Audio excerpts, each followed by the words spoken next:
This assignment allows you to get some practice summarizing empirical articles. This is a great skill to master. Becoming familiar with behavior analytic writing will allow you to keep up with recent research when pursuing continuing your education independently as a behavior analyst. And if you'll be completing a thesis, succinct description and analysis of studies' methods and results is critical. First, identify your study's main dependent variables, probably the ones that are graphed. Remember, dependent variables are what are being measured. What are the target behaviors in your study, and what measures are being recorded? Rate, duration, percent of intervals?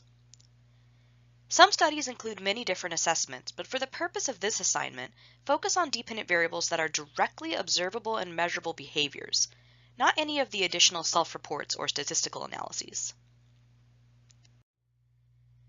Next, how are those dependent variables being intervened upon? That is, what are the independent variables? What is being manipulated?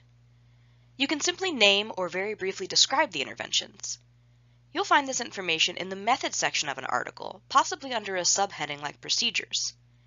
Sometimes there are even additional subheadings for each condition or phase of the study, and those correspond to different independent variable manipulations.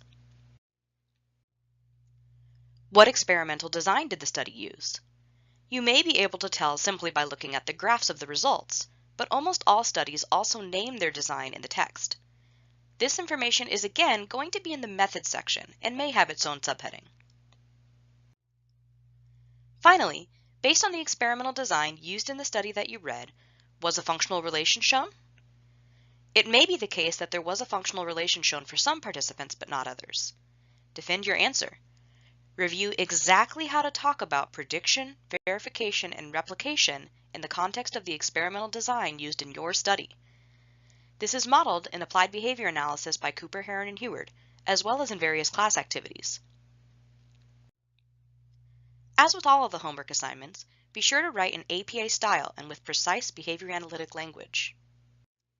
You should always cite your sources, but there's a clear source you definitely need to cite in this case, the article that you summarized.